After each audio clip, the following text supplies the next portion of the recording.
Thank you. Thank you.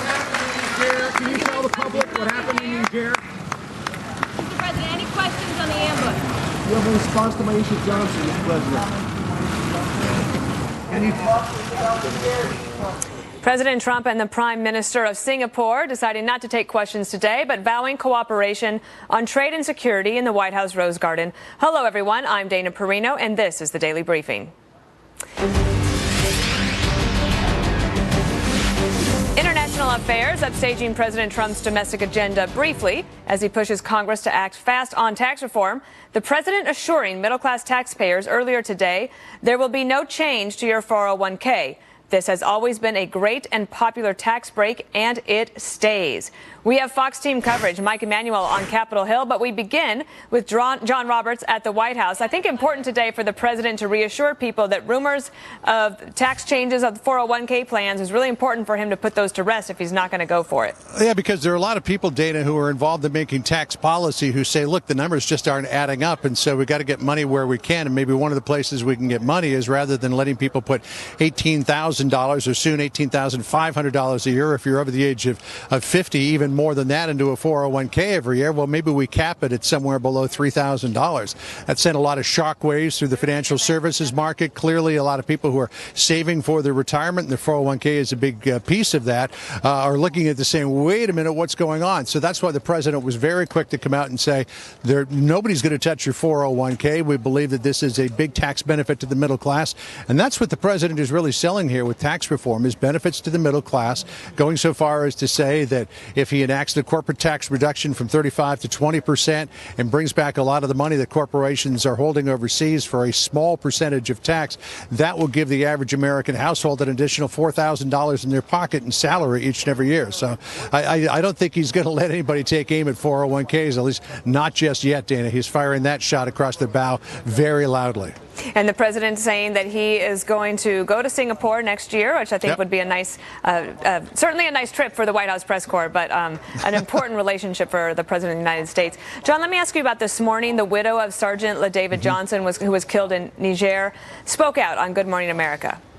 Yeah, and this was something I talked about last week, that we had heard from this member of Congress from Florida, Frederica Wilson. We had also heard from the aunt who was Sergeant LaDavid Johnson's guardian as he was growing up after his mother died. The one person we hadn't heard from was Maisha Johnson. She was on Good Morning America with George Stephanopoulos this morning. Stephanopoulos asked her about the phone call. She immediately went to this idea, the controversial idea of what the president said, that her husband knew what he was getting into, but I guess it still hurts. She said that she found that to be very hurtful. Let's listen to what she said rather than listen to me about it. Listen here.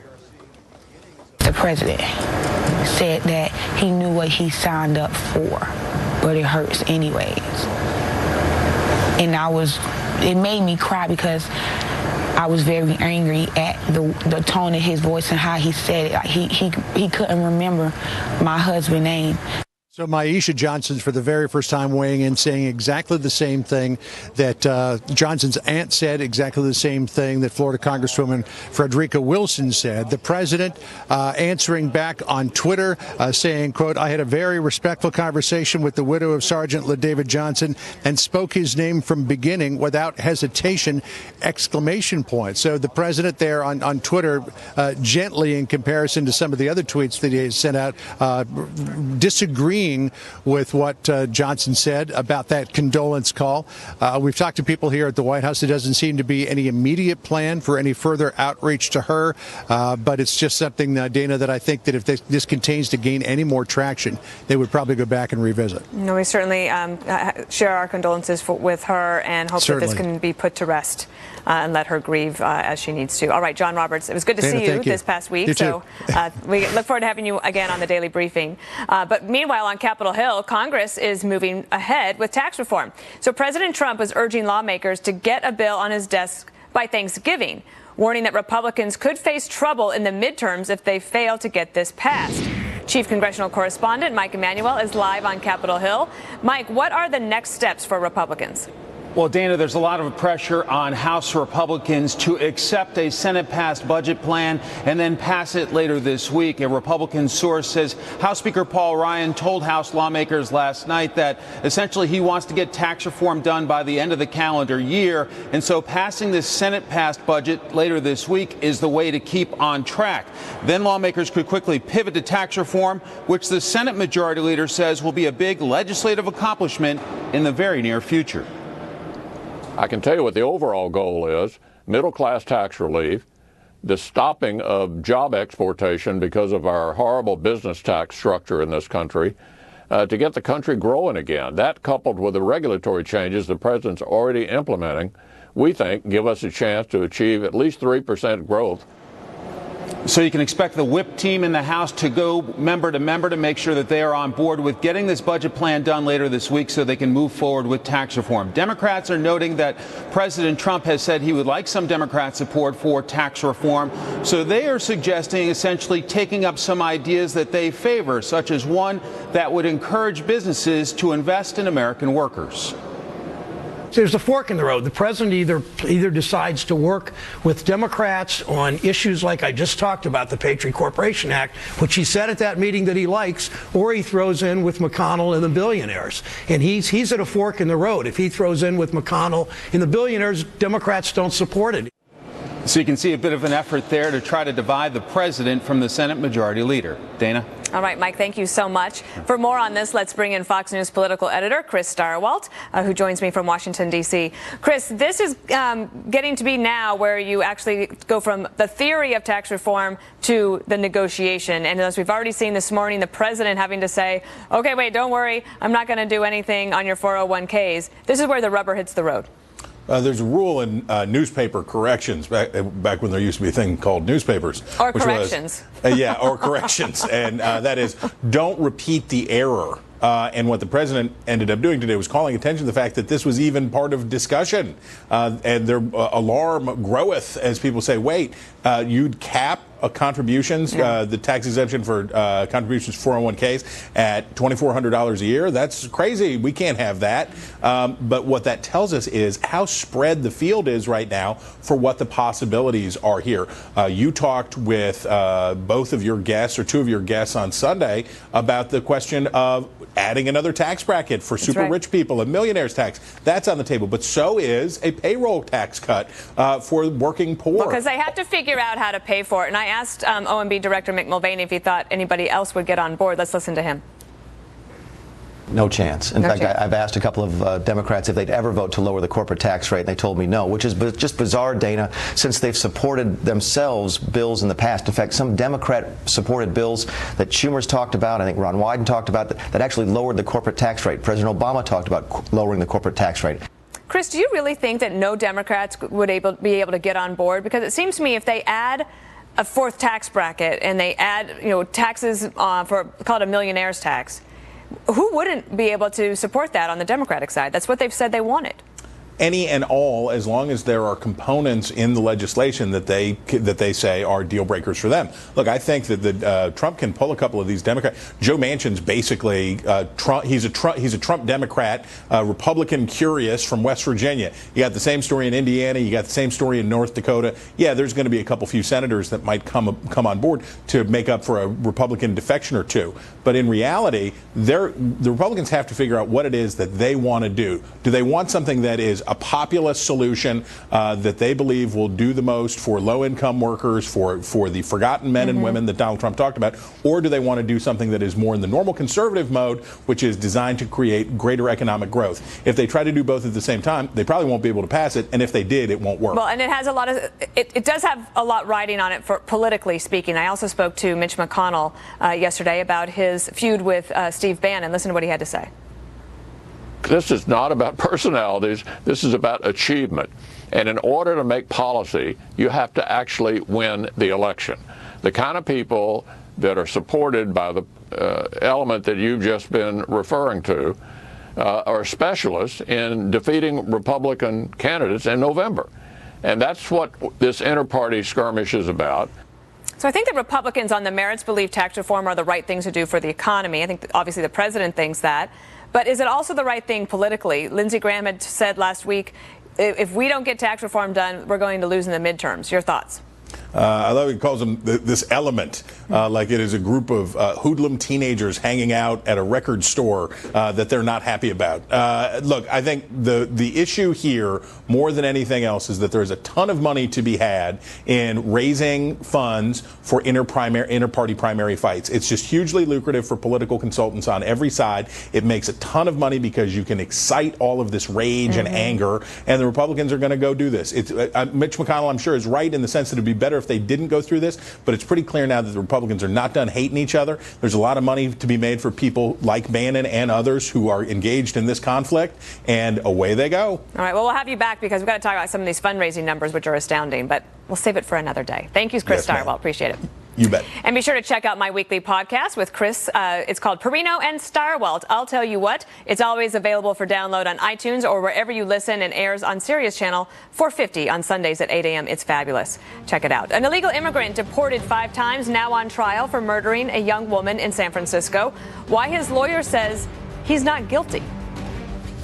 This very well could be an accidental shooting, consistent with what he had said to the ABC7 camera team that interviewed him, and I think that I will make the case that that's exactly what happened.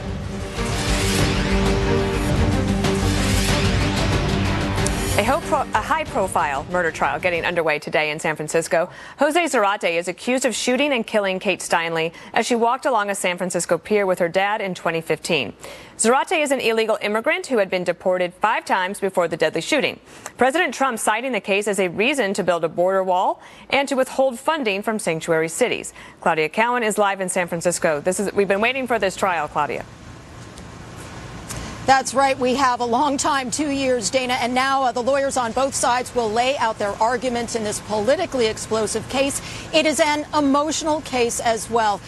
Just a short time ago, we saw the family of Kate Steinle entering the courtroom. They had nothing to say to reporters. We saw Kate's mother, Liz, her brother, Brad. Jim Steinle, Kate's father, was not among them, but it's possible he will be among the first, if not the very first person to testify. In media interviews and on Capitol Hill, Jim Steinle has described how on July 1st, 2015, he and his daughter were walking arm in arm on a popular pier when Kate suddenly fell to the ground and cried out, "Help me, Dad." He will be a powerful witness for the prosecution, talking about the senselessness of this killing. Dana. Well, clearly the defendant shot Kate Steinle. That's not in doubt. But so what is his defense? What does his lawyer mean when he says that he's not guilty? Well, they are going for the tragic accident defense here and really hoping that this jury finds on a lesser charge of manslaughter. 45-year-old Jose Inez Garcia Zarate says he found the gun under a bench and that it went off when he picked it up. The prosecution says the shooting may not have been planned, but that there was reckless disregard for human life and meets the criteria for second-degree murder. There were no eyewitnesses, and both sides are using surveillance video of the pier shot from a quarter-mile away. Public Defender Matt Gonzalez says what it shows is open to interpretation. While Garcia Zarate is seated on the pier, there are over 50 opportunities when people are walking one way or the other for them to see him in possession of a firearm, and nobody ever says that they saw that.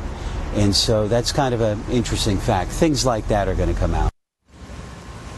And there will be a lot of testimony about that gun, which had been stolen 4 days earlier from the parked car of a federal Bureau of Land Management agent. And he will be a key defense witness, Dana, as this high-profile case finally gets underway. All right, Claudia, thank you so much. Appreciate it. More dangers in California's wildfire zone, the new challenges from Mother Nature, and how firefighters are responding, plus heavy hitters in the intelligence community addressing the world's greatest threats, how they say the U.S. can gain the upper hand.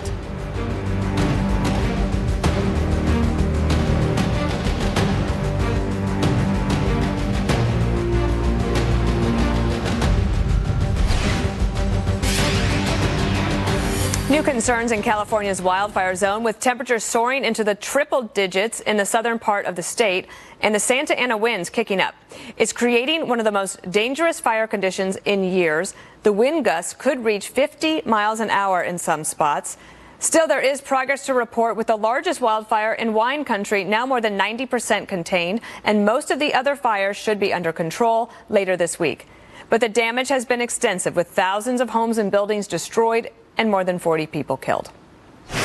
A major meeting on combating terrorism with former White House Chief Strategist Steve Bannon, former Secretary of Defense Leon Panetta, and former CIA Director General David Petraeus all taking part.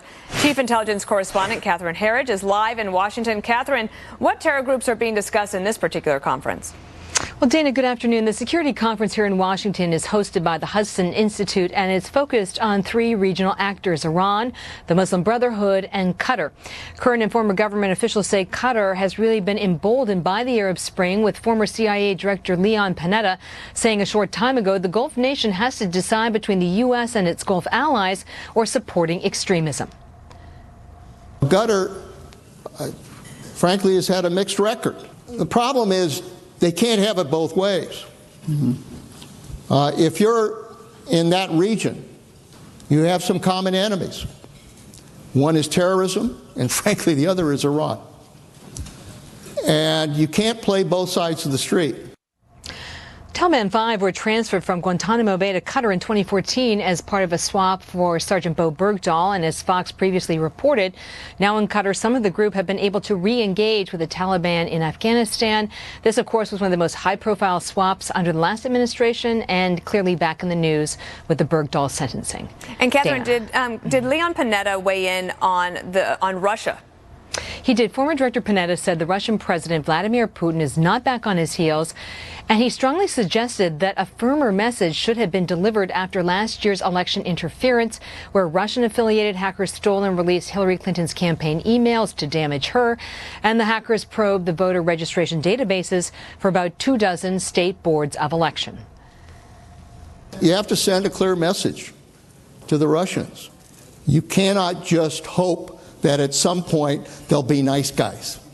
You've got to be able to be very tough with them and make sure that when you say something is going to happen, you damn well stick to it.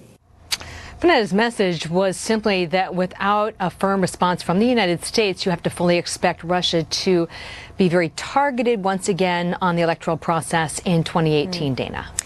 More on terrorism. I wanted to ask you what this conference might be able to address when it comes to the growing problem of terrorist groups and all sorts of different kinds of them, especially in northern Africa. Well, this conference is focused really specifically on these three nations, but there is a specific focus on this issue of Qatar and financing groups that are either al-Qaeda affiliated or ISIS affiliated. And what we're really seeing in Africa may seem new to people in the media or to those at home, but certainly for those who work in special forces, they've had a presence there for several years, because that part of Africa has long been the home to al-Qaeda in the Islamic Maghreb, and it kind of wears different T-shirts, if you will, saying ISIS, because that's kind of cool in the terrorism world, but it's really all part and parcel of the same operation. Well, it's a really interesting conference. We look forward to hearing more. Thank you so much. You're welcome. So investors keeping an eye on earnings, with markets at or near record territory. We're live on the floor of the New York Stock Exchange. Plus, growing tensions between the press and the White House. Has it ever been this bad? I think that there's always going to be tension between whatever administration is in place at that time with the White House press corps, but I do think that there is a heightened tension, certainly between this administration and the press.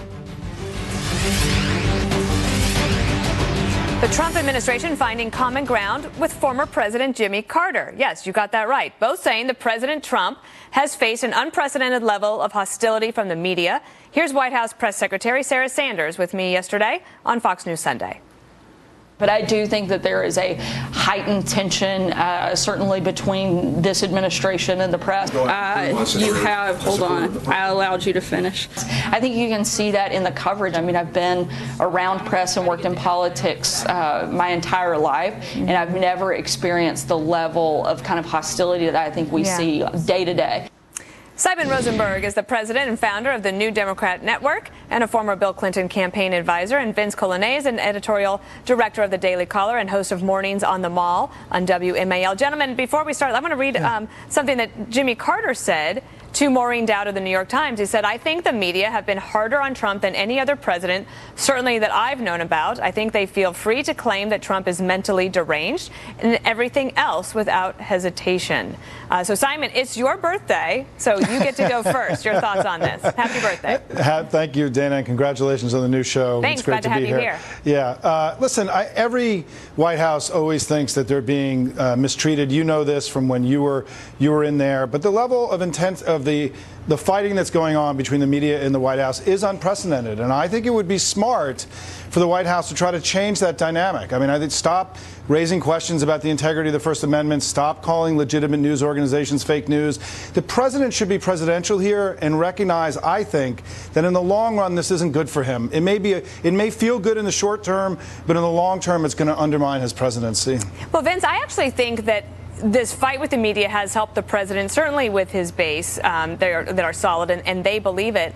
But I also think that the reporters in the briefing room are different than maybe some of the other media. So they're trying to deal with their headquarters back in Washington, L.A., wherever it is. And so that tension actually gets exacerbated in the briefing room. But whereas the reporters in there, I think, try to be pretty fair. Yeah, also some of them are trying to become famous using the briefing room, so there's that too. And by the way, speaking of the briefing room, let's be really clear about what the Trump White House is doing that's exceptional. They go to the entire briefing room. It's unusual to see a White House press secretary spend so much time going to each of the reporters throughout that room, which is something the Trump White House does. And by the way, they provide a lot of access to those reporters, have a lot of conversations with them. We heard John Kelly even say that he's been holding off the records with reporters. This is a White House that communicates very frequently with the press. And I think what happens oftentimes is you get journalists who get personally offended that the president would dare call out fake news. But the president calling out fake news is not an affront to all of journalism. It's an affront to people who are practitioners of this job poorly. Well, I would say that, I remember taking questions from all sorts of people across the briefing room. But it is different in that all these briefings are now live on television. And I used to remember when my briefings were live, that meant that something had probably gone seriously wrong. And that's why we were live. Today, we are so interested and everyone's taking it live every day, so you get to see a lot more of it. Simon, let me have you listen to Mick Mulvaney on tax reform and get your take on this. Sure.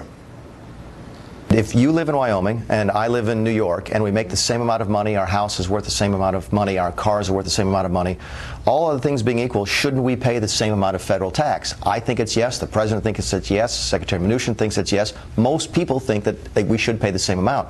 That's not the way our tax system works right now. Right now, if you live in Wyoming, all other things being equal, you pay more tax than someone who lives in New York. Simon, what he's talking about is a state and local tax deduction issue. It can get a little wonky, but believe me, this is a big sticking point. And where do you think the Democrats will come down on it? Well, what he said is not true, because what's happening is you get a rebate for paying state and local tax. And so the people in those other states are actually paying the same amount of tax. They're just paying it to a different they're paying to state and local instead of to federal. And so, look, we're going to have a big debate about tax reform. There's no question about it.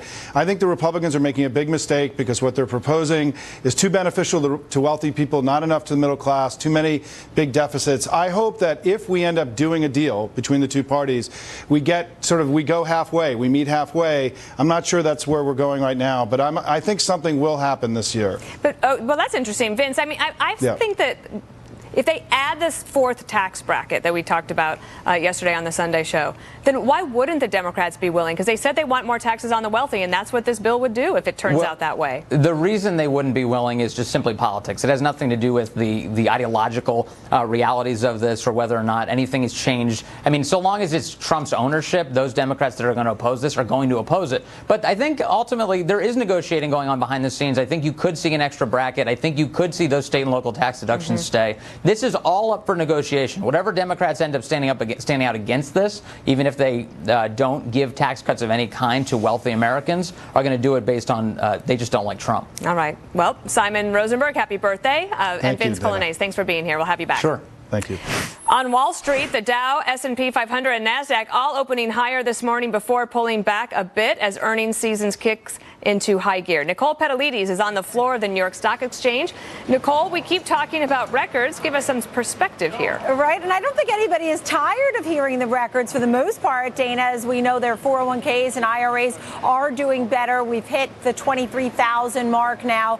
And just to give you some perspective over what we've seen just recently, we've had 6 weeks in a row row of gains. That accounts for about a 7% gain, 1,500 Dow points, 53 record closes in the year 2017. That's the most since 1995, and we're up about 28% in this 1 year. I mean, we've seen the financials doing very well. As you know, we're talking so much about tax reform. The financials are at the highest level in 10 years since the financial crisis. But big picture, there's more optimism in earnings. As you mentioned, earnings season is underway, and fundamentals have improved. So not only here at home, but also abroad. So globally, things are doing better. And we try and put aside the worries that do pop up on North Korea, Spain, all those types of things that do filter into our markets. It certainly doesn't seem to rattle them. Who are the big movers today?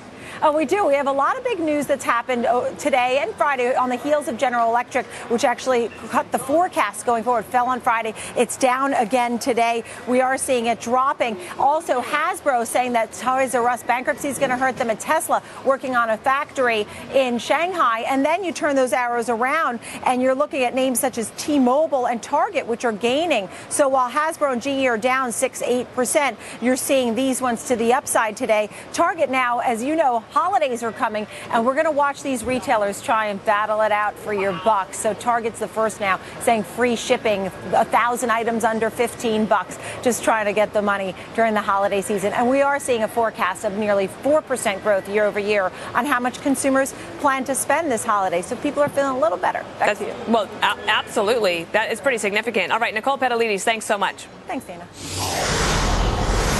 A Fox News alert. We are waiting for a briefing from the Joint Chiefs Chairman, General Joseph Dunford, on the operations in Niger that led to the death of 4 American soldiers. It's set for 4 p.m., and we'll bring that to you. The 4 soldiers were part of a 12-man special operations team, and we're learning they never communicated with French fighter jets that arrived during the ambush. We're told those fighter jets did not drop any bombs because they couldn't distinguish between friend and foe. We're also told that's not unusual. Plus, there are differing accounts of what led up to the attack. 1 month since Hurricane Maria slammed Puerto Rico, millions of people are still without power and running water. We'll look at those recovery efforts. Plus, Neil Gorsuch's confirmation to the Supreme Court was a big win for President Trump, but dozens of other judges still have not been confirmed. What the son of the late Supreme Court Justice Antonin Scalia has to say about it next. In Puerto Rico, hurricane relief efforts are far from over, with most homeowners still in the dark just over a month after Maria slammed into the island. Only 23% of people have had power restored, but 63% of phone service is back up, and 73% of the island now has running water. Meantime, on Capitol Hill, there's urgency to move quickly on a $36.5 billion bill to help the victims of a string of hurricanes and wildfires. But some representatives from Texas and Florida are unhappy the measure does not provide additional funds for those areas. A final vote is expected tomorrow, then it goes straight to President Trump for his signature. So far, the Senate has confirmed 7 judges during President Trump's administration. The president especially celebrated Neil Gorsuch's nomination and confirmation to the Supreme Court. But there are still 51 judges waiting for their nominations to be confirmed. I want to say that we will set records in terms of the number of judges. That has consequences 40 years out, depending on the age of the judge, but 40 years out. So numerous have been approved. Many are in the pipeline. The level of quality is extraordinary. The suggestion that the president hasn't been able to change a lot of things is simply not true. We have the Supreme Court with Neil Gorsuch, other court nominations coming through. Chris Scalia is the son of the late Supreme Court Justice Antonin Scalia. He is co-editor of a new book called Scalia Speaks, which recounts some of his father's finest speeches, and many fine speeches there were. I understand, Chris, that you had over 200 speeches that you had to whittle down. Yeah, about 200. It was very difficult to choose which ones not to include. So when you started looking at this and understanding the depth of the importance to your father about the institution of the Supreme Court and the judiciary, the judicial branch, what did you take away from what he thought was so important about making sure that this tradition continues, that we confirm these judges so that they can do their jobs? Well, my father often addressed what is basically a crisis in judicial appointments. He saw that basically, the very controversial confirmation hearings and things like that as a manifestation of the fact that judges in general and the Supreme Court in particular had assumed not just judicial power, but political power. They were kind of expanding beyond the reach granted to them by the Constitution. And he thought one of the reasons it was so important for them to go back to his preferred approach to interpreting the Constitution, known as originalism, was that it would give voice to the people, and as a result of that, you wouldn't have these pretty vitriolic confirmation hearings. I'm a big, I appreciate good writing, and of course, you don't get much better than the late Justice. You're also an English professor, so as you went through this, how did you think that he helped convey to the American people exactly what they needed to hear so that they could have confidence that even if they disagreed with the Supreme Court decision, they could respect it?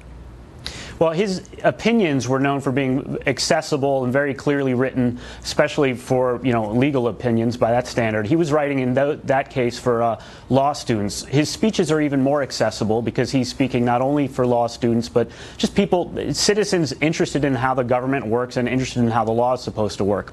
So he spoke clearly and directly. These speeches are very, very funny.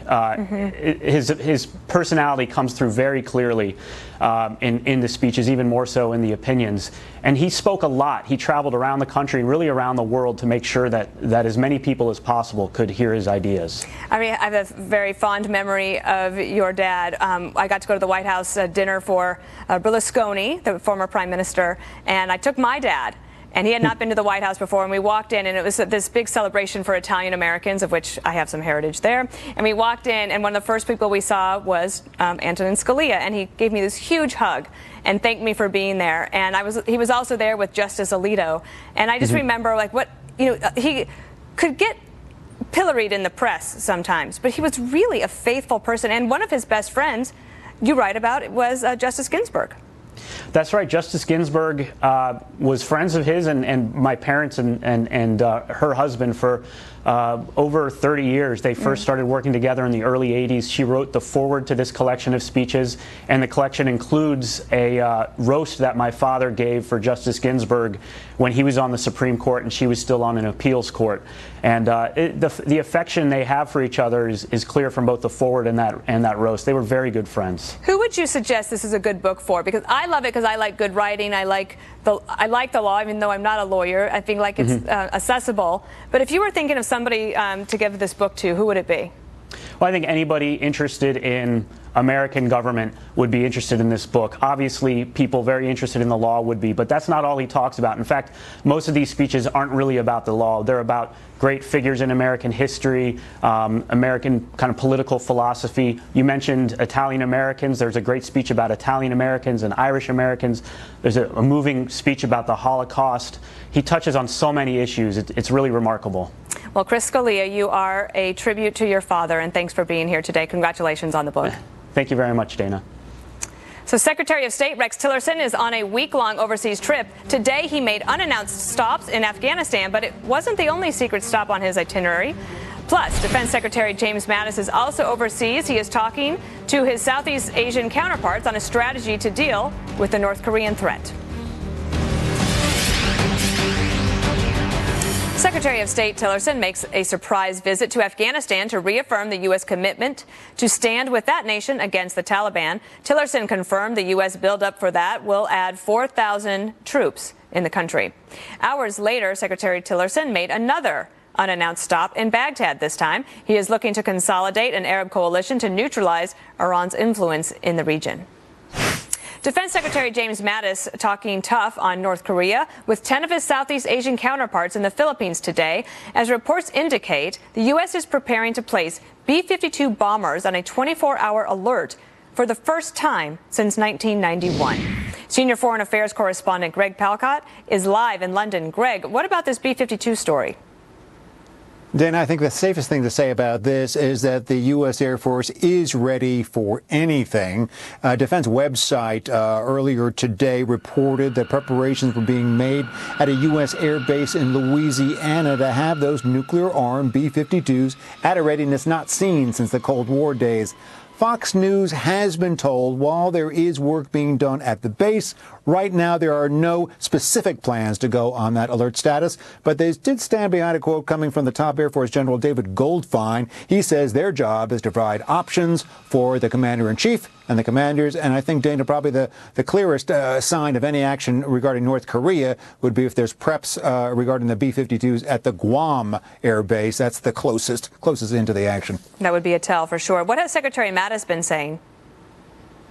Yeah, he's been very strong at this meeting in the Philippines. It's a meeting of regional military leaders. He said, and I quote, that North Korea's provocations are threatening regional and global security, despite the condemnations by the UN. Of course, his trip, and he goes on from there to South Korea and Thailand, is in advance of next month's trip by President Trump, hitting South Korea, Japan, China, obviously North Korea top on the agenda. And you wouldn't imagine, Dana, that Kim Jong-un's regime couldn't go a day without talking as well. He claims through his state news agency that President Trump is now a hooligan and a lunatic, and that he is speaking an overheated war fever. Tough words all around. Back to you. Yeah, he's going to need a thesaurus pretty soon. All right, Greg, thank you so much. Baseball players step up to bat for California fire victims. How teams across the country are rallying around a young fan and his family.